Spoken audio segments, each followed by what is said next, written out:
Bienvenue les amis. Aujourd'hui, nouvelle vidéo. Bon, disons que c'est la toute première sur cette nouvelle chaîne que je viens de créer. Alors, déjà, je tiens à vous informer, c'est une chaîne que j'ai créée dans le but de partager avec vous des vidéos d'actualité, disons, des sujets d'actualité un peu partout dans le monde. Et surtout, aujourd'hui, j'aimerais que ensemble on commence avec un sujet très particulier, mais sujet vraiment qui est d'actualité durant, disons, depuis près d'un mois environ. C'est s'agissant des élections, les législatives en France.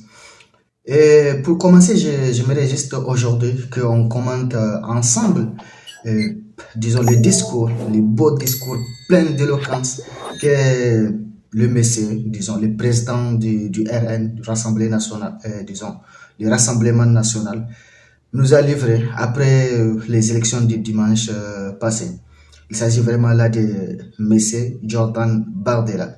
Et c'est vraiment un discours plein d'éloquence et plein d'intelligence parce que moi, il faut savoir quelque chose. Aujourd'hui, actuellement, je considère monsieur Jordan Bardella comme l'un des hommes politiques en France vraiment qui a l'éloquence, l'art en fait dans le sang. Et ensemble, j'aimerais vraiment on regarde un petit peu son discours, je vais vous la mettre tout de suite. Et on va un petit peu commenter ça parce qu'il y a pas mal de points que j'aimerais commenter avec vous. Vous allez me donner votre point de vue un peu dans les commentaires et on verra. En tout cas, il y a pas mal de points sur lesquels j'aimerais revenir avec vous.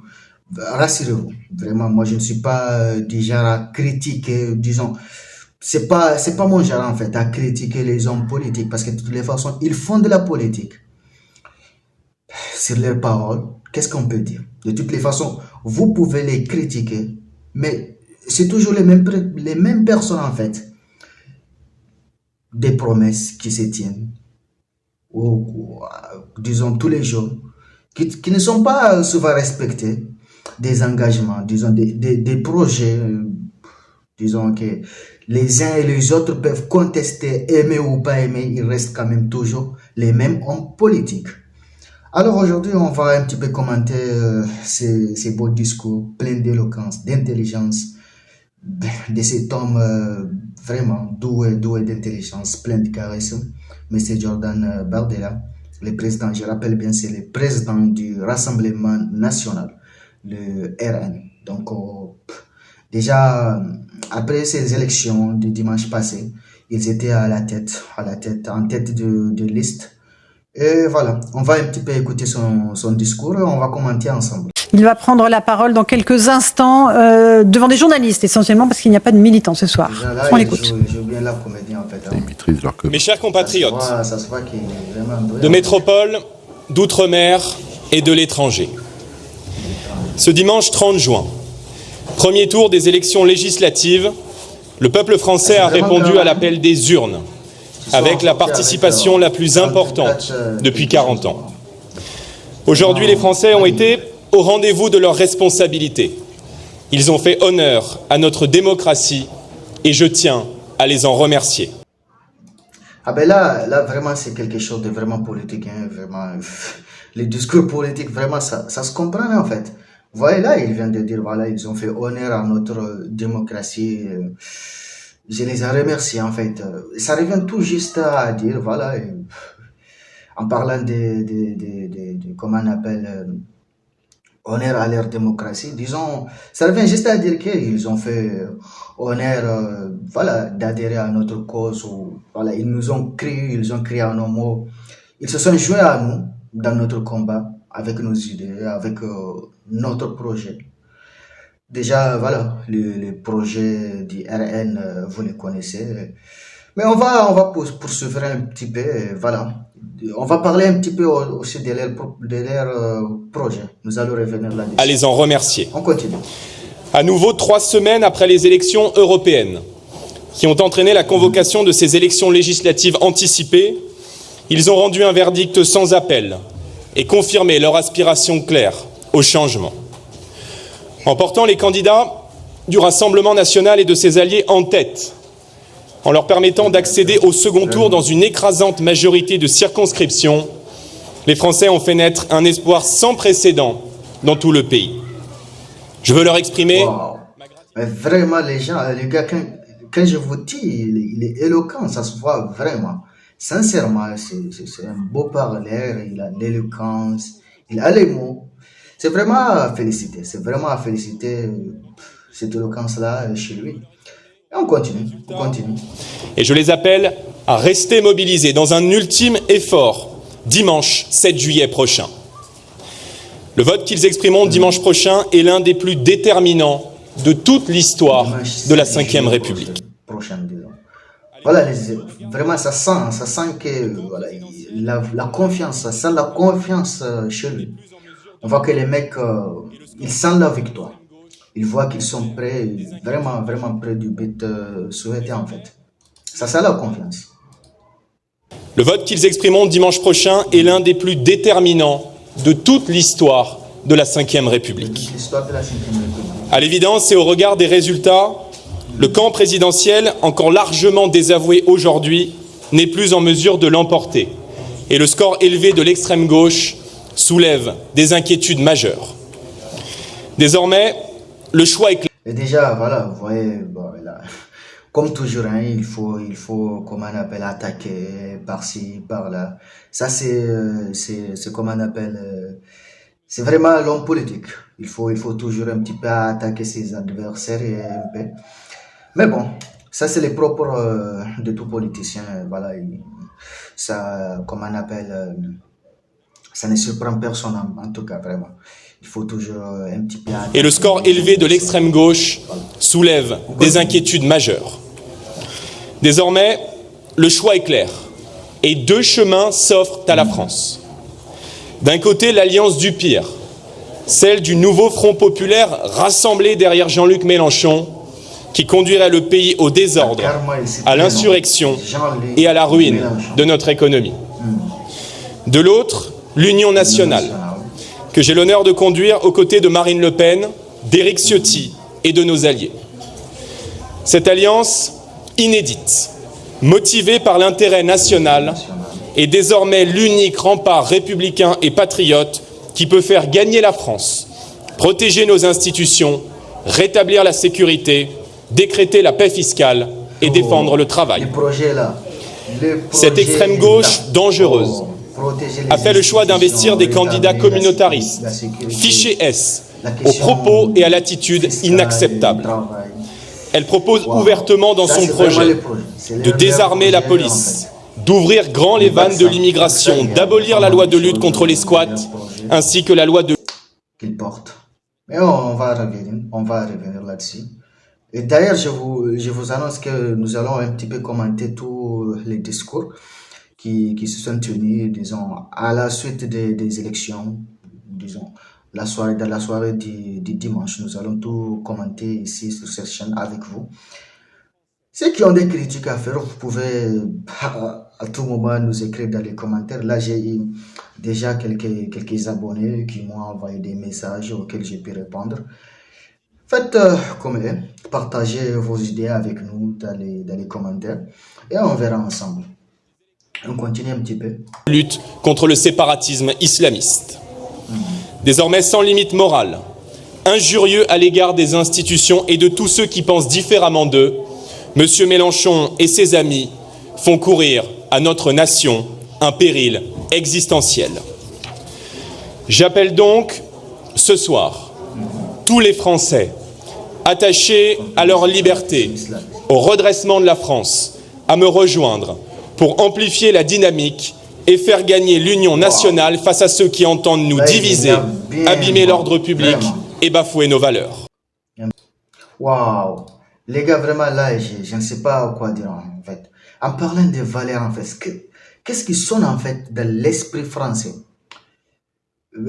C'est ce genre d'expression que moi je ne vais pas sincèrement entendre dans les discours de ces politiciens-là.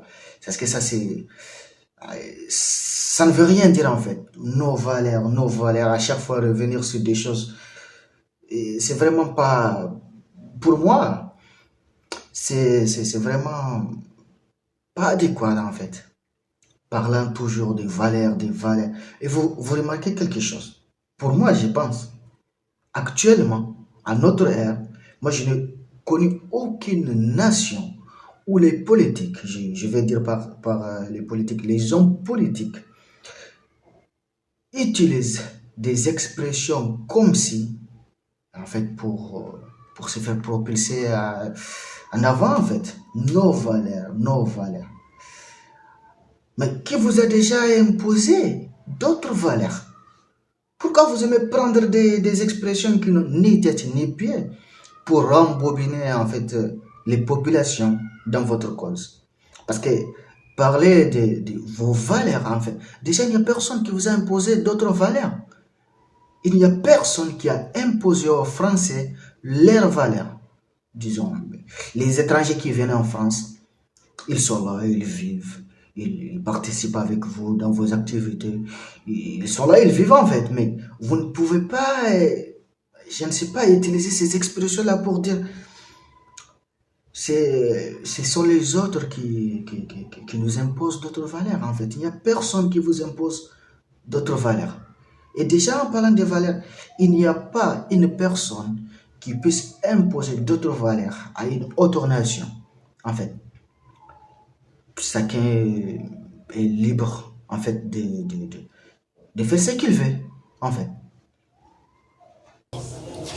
Dimanche prochain, si les électeurs nous accordent une majorité absolue pour redresser le pays, j'entends être le Premier ministre de tous les Français, à l'écoute de chacune et de chacun, respectueux des oppositions, ouvert au dialogue et soucieux à chaque instant de l'unité de la nation. J'entends être... Mais là déjà, les gars, vraiment, je ne sais pas ceux qui sont du RN, qui ont voté pour le RN. Il faut vraiment expliquer à votre leader que déjà, le président de la République, Emmanuel Macron, n'est pas dans l'obligation de placer ou bien de choisir comme Premier ministre déjà le chef, disons, les candidats du RN, même s'ils emportent en fait une majorité de voix à l'issue des élections ou des seconds tours qui vont se tenir le dimanche 7 juillet prochain en fait. Le président de la République n'est pas dans l'obligation de choisir, je ne sais pas, les candidats du RN ou n'importe quel d'ailleurs en fait. C'est à lui qui revient le droit. Et déjà, je ne pense pas qu'il y ait des règles ou bien des lois qui lui imposent de choisir tel ou tel, en fait. C'est au président, c'est à lui d'en choisir. Donc, même si déjà, bon, c'est vrai, ils ont gagné, ils sont à la tête de la liste, en fait. Cela n'oblige pas le président à choisir, comment on appelle, M. Barcola comme étant Premier ministre, en fait. Donc, c'est là, il faut... Vous qui avez voté pour eux, il faut le dire. Il faut lui dire que vraiment le président n'est pas dans l'obligation de le nommer en tant que Premier ministre. Le Premier ministre du quotidien, celui qui placera dans ses grandes priorités la défense du pouvoir d'achat, le rétablissement de l'ordre et de la sécurité partout sur le territoire et bien sûr la reprise en main de notre politique migratoire. J'entends être un Premier ministre de cohabitation, respectueux de la Constitution et de la fonction du président de la République, mais intransigeant sur la politique que nous mettrons en œuvre au service de la France et au service des Français. Bah, les gars, comment on appelle, dire que mais intransigeant, là, ça revient juste à dire tout simplement que voilà, il va tenir tête au président sur certains points en fait. Il va, bien sûr, il sera toujours là auprès du président. Déjà là, je rappelle en fait, la fonction du Premier ministre, c'est d'assister comment on appelle, le président de la République. Dans les prises de décisions, c'est vraiment au président de la République d'en prendre des décisions ou bien des décrets en fait. Quant au Premier ministre, il est vraiment appelé à assister, j'insiste sur le mot en fait, à assister le président de la République. Et de là, ça ne convient pas déjà que, moi je trouve que ça ne sera pas assez cohérent que M. Macron puisse choisir Barcola comme étant son premier ministre en fait, son bras droit. Parce que déjà, c'est deux projets différents. C'est des idéologies différentes, mais carrément différentes. Donc ça ne peut pas marcher en fait. Pour moi, je pense, euh, soit il garde le même Premier ministre déjà, qui est là, Gabriel Attal, ou bien un autre qui n'a pas de grandes divergences avec les candidats du président. Mais dès là, penser qu'il va choisir M. Barcola comme étant Premier ministre, son bras droit, c'est difficile à croire, mais on verra, on verra. 7 jours nous séparent désormais d'un choix historique. Et je souhaite que cette campagne de second tour puisse se déployer dans un climat apaisé, honnête, respectueux des institutions et des règles démocratiques. À toutes les Françaises, à tous les Français, je veux dire que je serai toujours le garant de vos droits, de vos libertés et de notre devise républicaine, celle qui unit tout le peuple de France dans une même promesse: liberté, égalité, fraternité. Le temps est venu de porter à la tête du pays des dirigeants qui vous comprennent, qui vous considèrent et qui vous aiment autant qu'ils aiment la France. Dimanche prochain, la victoire est possible et l'alternance est à portée de main. La France et la République doivent l'emporter. Soyons unis, soyons rassemblés, soyons mobilisés pour le changement. Vive la France et vive la République. Vraiment, les amis, Voilà pour Jordan Bardella. c'est vraiment un très beau discours, vraiment. C'est vraiment un très beau discours, plein d'éloquence, comme je l'ai déjà dit en début de la vidéo.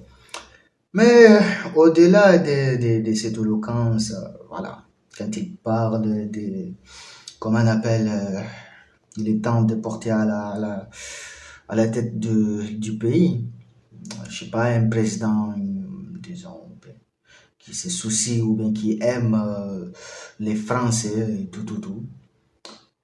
Il est temps d'unir le peuple et tout. Vraiment, le projet du RN, selon vous, est-ce que ça permet d'unir? Ça permet vraiment d'unir? En tout cas, moi, je ne crois pas. Je ne crois pas vraiment. Comme je vous l'avais dit, je n'attends pas réellement porter des critiques sur des personnalités comme ça. S'il arrive que je le fasse, voilà, vous serez là présent avec moi, vous allez voir tout.